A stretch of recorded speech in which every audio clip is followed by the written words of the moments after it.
I have to tell you something. I have no doubt that Jared Kushner means well. I know that Netanyahu means well, and I also think Trump means well. But this proposal for Gaza, which they've just announced, the new big shiny Gaza plan with the new Board of Peace, and I'm going to go through exactly what's been said. It's more than farcical from what I can see. It's more than refusing to actually learn the lessons of the Israeli-Arab conflict over the last 100 years. But more than that, I think it's actually potentially pretty insulting and offensive. An insult to all those in Israel who have lost lives because of the nature of Palestinianism, because of Israeli soldiers that have gone into Gaza, to be more surgically precise. And then what? I'm not saying that the plan doesn't have the best of intentions, but the intentions, in my mind, seem to be grounded not in reality, but in dangerous, dangerous wishful thinking. The kind of wishful thinking that we saw back in 2005, which of course I'll talk about in a moment, when Israel withdrew the first time round in Gaza and said, go for it, make a success of it. Now they'll say that this plan is very, very different. It's a totally different story. Well, let's listen to what was actually said here. Going forward, number one thing is going to be security. Obviously, we've been working very closely with the Israelis to figure out a way through de-escalation. And the next phase is working with Hamas on demilitarization, which I'll talk about. Working with Hamas on demilitarization. Hamas, who are inherently militaristic in nature, who are inherently about killing the Jews. About in a second, but without security, nobody's going to make investments. Nobody's going to come, build there. We need investments in order to start giving jobs. We want to take these people. 85% of the aid of Gaza, 85% of the GDP of Gaza has been aid for a long time. That's not sustainable. It doesn't give these people dignity. It doesn't give them hope. I put this up here. It's probably a little too small for me to read, but this is really important if you saw the mission statement. So Hamas's mission statement was, we need to destroy the state of Israel. That has not worked well for the people, as we've seen. Their mission statement is, we are committed to establishing security, restoring the essential services that form the bedrock of human dignity, such electricity, water, healthcare, and education, as well as cultivating a society rooted in peace, democracy, and justice, operating with the highest standards of integrity, transparency. So these are the basic things. Their goal is to have peace and to help their people, which is an obvious mission statement for a government, but actually fairly novel for Gaza. So we did a master plan, and we've developed ways to redevelop Gaza. Gaza, as President Trump's been saying, has amazing potential, and this is for the people of Gaza. We've developed it into zones. In the beginning, we were toying with the idea of saying, let's build a free zone, and then we have a Hamas zone. And then we said, you know what, let's just plan for catastrophic success. Hamas signed a deal to demilitarize. That is what we are going to enforce. People ask us what our plan B is. We do not have a plan B. We have a plan. We signed an agreement. We are all committed to making that agreement work. There's a master plan. We'll be doing it in phasing. Rafah will start with. This will show a lot of workforce housing. We think this could be done in 2-3 years. We've already started removing the rubble and doing some of the demolition. And then New Gaza. It could be a hope. It could be a destination, have a lot of industry. Looks very shiny and lovely, I must say. And really be a place that the people there can thrive, have great employment. Once this starts going, we think there should be 100% full employment and opportunity for everybody there. And we have a lot of data on what can be, but we think that this really gives the Gazan people an opportunity to live their aspirations. But it all starts with security, and it all starts with governance. What the Board of Peace will have the ability to do, if we're successful with Gaza, is really show how do you do peace implementation, which is something that when we got this deal done, we didn't really find too much expertise or know-how on how to do it. So demilitarization, this is something we're starting now that we have a new government in Gaza. This government will be working with Hamas on the demilitarization to really take. Okay, so let's just draw a breath for a second. Again, I have no doubt that Kushner and others are well-intentioned. But how's this going to work exactly? Let's just unpack this and zoom out in terms of history. When Israel withdrew in 2005, they said, we were told this is going to be a gesture for peace. It will lay the roadmap for a two-state solution. The world got so excited about it.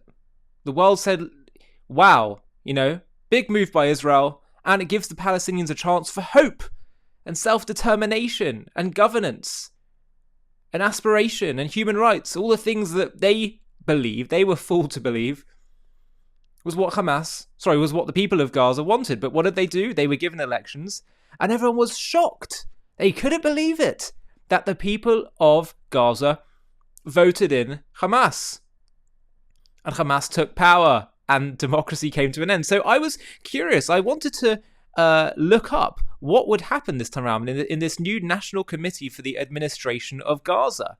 So the National Committee for the Administration of Gaza, well, who's going to be on this committee? It's being reported that Hamas and the Palestinian Authority are together putting figures and suggesting figures that will go onto this board. Okay. And even if you want to say that, well, they'll have pro-Israel figures on the board. First of all, the Palestinian Authority, certainly not Hamas, but the Palestinian Authority is no wonderful, shining example of cooperation, coexistence with Israel. They've not created a flourishing society in Israel. Watch all the videos that we've shown of interviewing people under Palestinian Authority control, let's say in Ramallah, where people are interviewed. And what do they find? Time and time again, the Arabs living there, deeply hostile to Israel, deeply anti-Semitic, don't believe Israel has any legitimacy. And polling done shows there's a lot of support for Hamas inside of Judea and Samaria, inside of the West Bank. I don't want to generalize, but that's a common message that we see. They see Israel as completely illegitimate. The PA has a pay-for-slay policy. If you go into Israel, commit an act of terrorism, they will support you financially as a government and your family if Israel does anything to you. If you die, if you're put in prison. So you're going to have all these technocrats. Many of them will be associated with deep hostility to Israel. But then they'll say, no, but Israel's going to, there's going to be pro-Israel people on the board as well. First of all, at the moment, the committee's powers are limited to civilian affairs. Hamas will continue to reign de facto security control of Gaza. I know that Kushner is saying that, we want demilitarization and all of that. But the fundamental problem is, if they're talking about moving towards democracy, and that's the plan here, I go back to this point. I go back to what, people say, oh, well, the Palestinian Authority, that's surely a better situation than Hamas. Well, what's the one elephant in the room that they don't address? The Palestinian Authority is not running as a democracy. They haven't had an election for 20 years. And the whole point is that when you do move towards democracy, which is presumably what they're proposing here, what happens? This was a key point in Jared Kushner's speech where I think, in my mind, addressed a fundamental misunderstanding with the Israeli-Arab conflict. Watch. Together to make this happen. I see a lot of people trying to escalate, criticizing Israel or Israelis criticizing Turkey or Qatar. Just calm down for 30 days. I think that the war's over. Let's do our best to try working together. Our goal here is peace between Israel and the Palestinian people. Everyone wants to live peacefully. Everyone wants to live with dignity. Let's put our efforts towards promoting those who are doing the work to build this up. Okay. As Oren Barsky wrote, Mr. Kushner, the plan you presented seems impressive from every angle, truly, and I genuinely hope it succeeds. But here's the biggest obstacle. He said, everyone wants to live peacefully. Everyone wants to live with dignity. That, in my opinion, is where you're wrong. The rational Western mindset assumes everyone wants peace, security, and prosperity. That is quite simply a rational Western mindset. A fundamental mistake to project that onto a death cult from the Middle Ages. The Palestinians have no real interest or desire to live in peace, security, or prosperity. When given the choice between that and killing Jews, 999 out of 1,000 Palestinians would choose the latter. How do I know? Just ask them. They're not hiding it. Even bin Laden, one of the most well-known, infamous, evil Islamic terrorists, he was wealthy, grew up in a wealthy home. He had, just wanted, what's the line? Everyone wants to just live with dignity. Well, he certainly lived in dignity. But he didn't choose that life in the end. Because there are other things in the human psyche that we care for, perhaps even more than our physical material needs. That's a sense of transcendence, sense of meaning, purpose, tribalism, community, belonging. The Palestinianism and the Palestinian extremism cause takes that in a very dark direction. But it does tap into those human needs, right? And so that's why, other people recently, there was a suggestion someone sent me, someone saying how maybe we could have a monarchy inside of Gaza. What's the reason why they're saying that? Because of that fundamental thing that it seems people just seem to be sweeping under the rug, which is the views of the people of Gaza. the mindset of Palestinianism.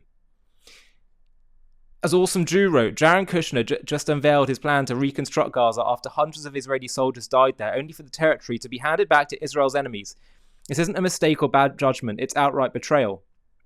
You should know, by the way, that it's been tried before. These lovely master plans where Palestinians can flourish in their own society.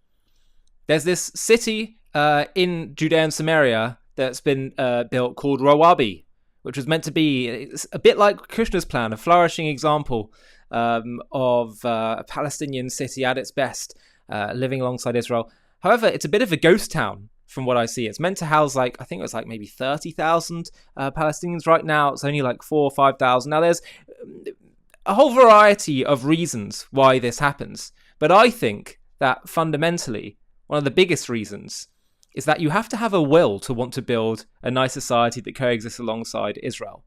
But as Max Nordau writes, it's a nice dream, but Gaza will never look like Tel Aviv until it starts being populated by people who don't want Tel Aviv to look like Gaza. This is the problem. This is the problem, that we project these ideas onto them, but it's not what they want. Now, I want to go show you more of this in a second, but I just want to pick up on a point that someone now say. They'll say, yeah, but Ollie, we can de-radicalize them. I have to say, by the way, I'm not saying that anyone that lives inside of Gaza or the Palestinian Authority controlled areas are inherently, necessarily, ideologically extreme. I'm not saying that. The proof of that is Israeli Arabs. Now, I don't know what is in every Israeli Arab's heart. Maybe some of them are quite hostile to Israel. Some of them may be very happy to be living inside of Israel and would hate to live in a Palestinian state. I'm sure it's a mixed bag. But what I'm trying to get at is this shows there isn't something that makes them inherently against Israel.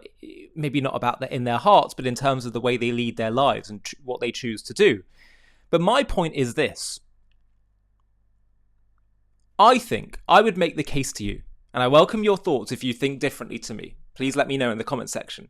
But I think that whenever Israel allows for Muslim Arab autonomy, where they say, you can have a state of your own here, or a mini state of your own here, inside of the borders of Israel, it will inevitably always lead to extremism, lead to a society that does not choose this kind of glitzy vision that Kushner has in mind, but instead will be one that chooses to destroy Israel. Why? Why do I say that?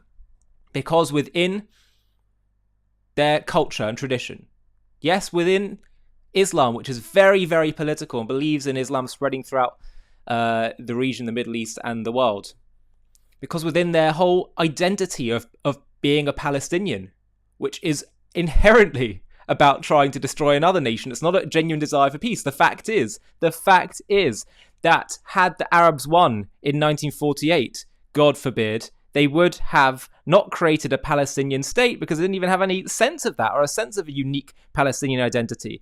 All the Arab countries would have just taken a chunk of the land because they just want Arab Islamic control. It's not about a Palestinian state for, their own dignity and human rights. It's not about that.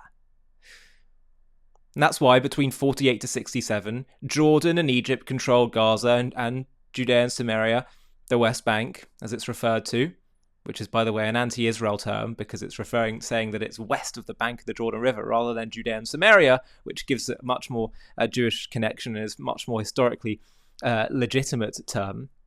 But they didn't create a Palestinian state in those areas. No, they just illegally occupied it. And in 1967 and 73, the aim was not Palestinian state, it was to destroy Israel. So Palestinianism is inherently cynical. It was simply created not out of a genuine desire of people to have a state of their own. It was just designed to pull at Western heartstrings to undermine Israel on the world stage and destroy them. So this idea of, eventually we can create a Palestinian state within the borders of Israel that will be de-radicalized, will want to live in peace. It's like saying, we'll have a de-radicalized Nazi state. I'm serious. If the identity itself is based on Jew hate, how are you ever going to have a society that chooses Jew love or Jew cooperation? We don't even need love at this point, just cooperation and coexistence. Again, this is not to make a point about them as individuals, but as an identity, a collective national identity. You are going to have a problem here because it is inherently cynical. Going back to what I saw on Tablet magazine, they wrote George Bush's freedom agenda wasn't ill-intentioned. It just ignored local history and culture in favour of a universalist idea of what all people naturally want. As a result, it cost the US $2 trillion and hundreds of thousands of people died for nothing. Obama's grand pivot to Iran imagined a moderate Iranian regime that shared Western ideas and norms. Unfortunately, that regime didn't exist, and Obama set the region on fire. The Iranian people are now dying in the streets.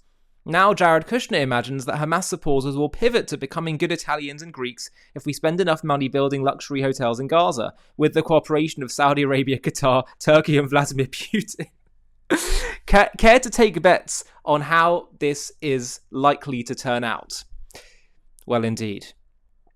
Hans Shaughnessy said, the inherent mistake in this plan is assuming Palestinians just want a better future for themselves and their children. But they don't care about that at all. The only thing they want is to murder Jews, conquer their land. It's their sole reason for existing. They're willing to sacrifice themselves and their children for that goal. You can give them the best economy, the prettiest beaches, the nicest resorts, the most beautiful buildings. They don't care about any of that. If you don't agree to them murdering Jews, they won't accept it. The only thing that's negotiable for them is the method of murder. On a good day, they might agree to shooting instead of beheading. And again, I want to keep repeating this to you. This is not to say that they are inherently, every single Arab inside of Gaza or Judea and Samaria is inherently evil. No, I'm saying the ideology of Arabs, Muslim Arabs, having a state of their own within the borders of the Jewish people's land, of Israel, that will inevitably, as history has shown us, lead to them seeing themselves as the tip of the Islamic spear against the Jewish people. And why do they feel this way? Because the narrative, it's no accident that it's been the world of monotheism that's faced the most hostility, the Jews have faced the most hostility from.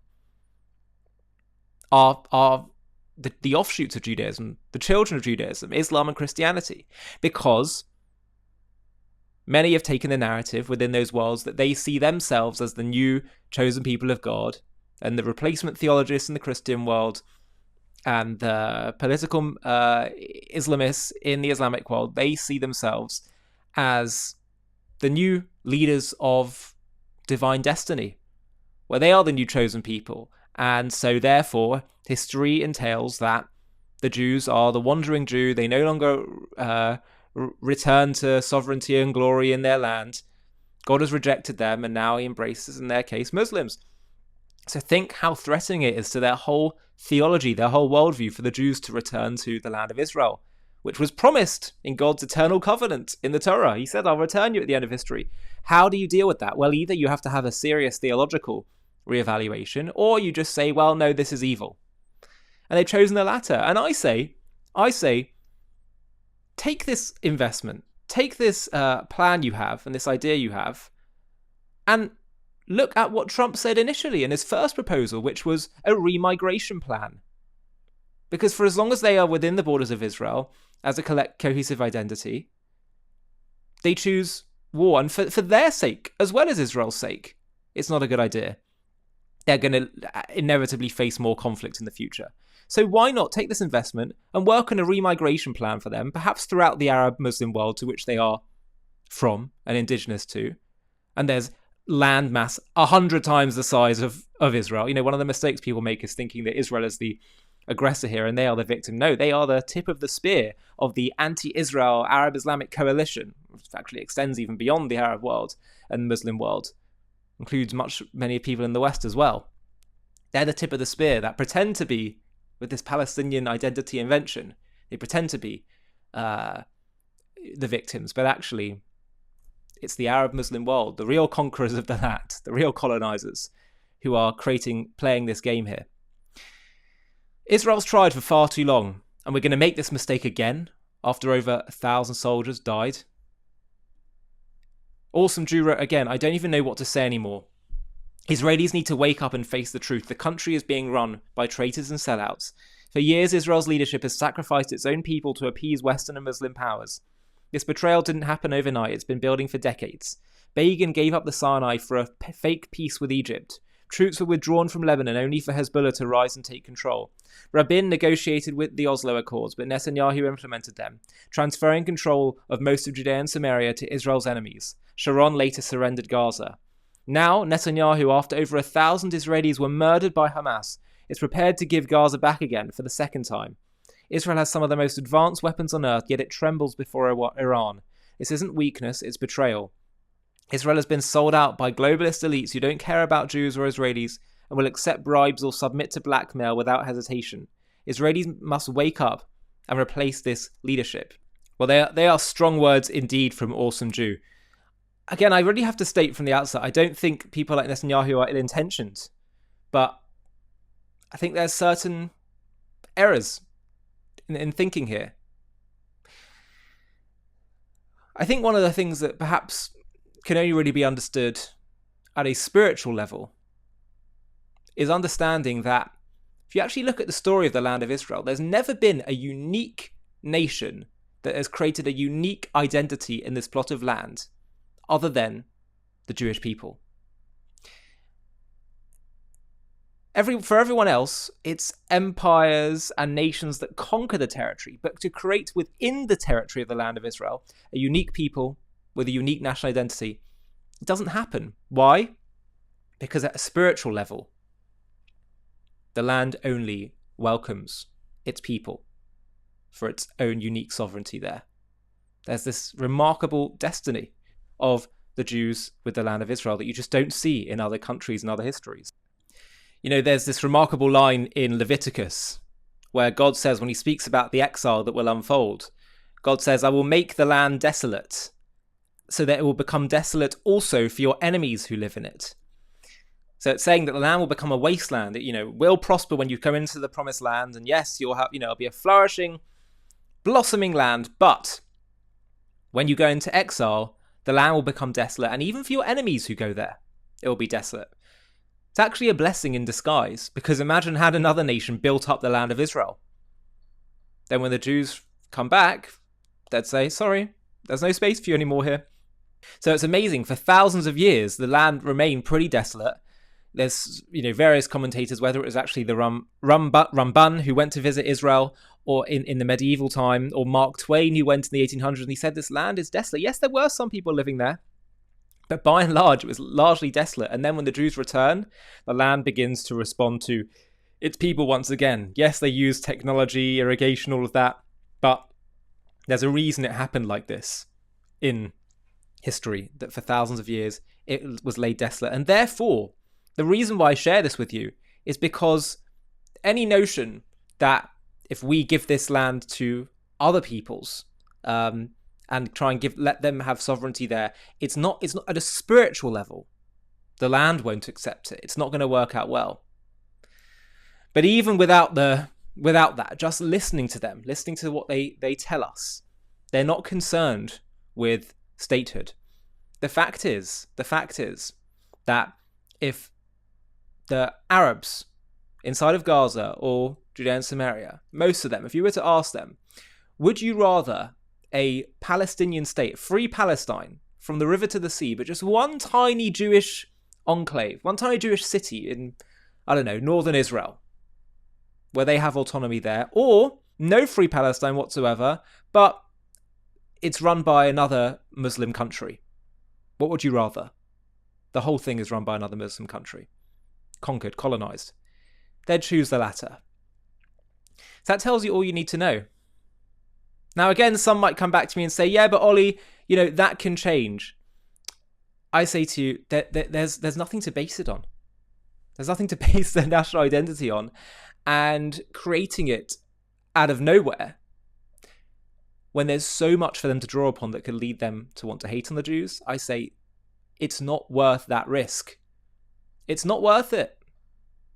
It's going to be far too likely, far too tempting for history to repeat itself, and therefore to go back to the same old tired tunes rather than try something radically different.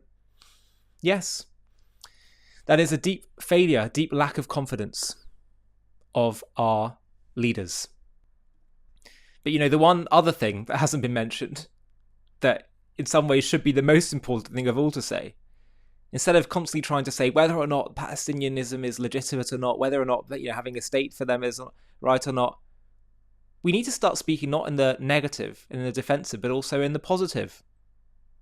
The land of Israel from the river to the sea is Jewish. It belongs to the Jewish people. The Palestinian narrative is a lie from start to finish. And the only ones that should rule over this territory, that should have sovereignty here, Gaza I'm talking about, as well as Judea and Samaria, should be the Jewish people. Our leaders need to be able to say that plainly and boldly, and that will be better for everyone. A quick message before we finish. We have been lied to about the Palestinians from beginning till end. Have a watch of the trailer for our new documentary called The Invention of the Palestinians, How a Nation Was Invented to Destroy Another. And if you want to watch the full thing, just click on the link in the video description. The Palestinians. We have been told they are an ancient people fighting for their homeland which has been stolen from them. This narrative has fueled decades of conflict, painting Israel as an occupier of stolen land. But what if this identity is not of an ancient nation, but a modern, cynical invention? A political construct designed not to build a state, but to dismantle the Jewish one. In this JTV Plus documentary, we're going to uncover the truth behind the creation of the Palestinian identity, how it was forged in the fires of pan-Arabism, absent in historical records until strategically rebranded in the 1960s by leaders like Egyptian-born Yasser Arafat to rally global opposition against Israel. We'll trace its roots from the Ottoman era, where Palestine was a region without a distinct people, through the pre-1948 years of Arab rejectionism, before focusing on the pivotal shift of the 1960s, when Arafat declared we should now be known as Palestinians, inventing symbols like the flag to mask genocidal aims. This wasn't about self-determination, it was about exploiting refugees, suppressing true aspirations under Arab rule, and perpetuating a war to destroy Israel.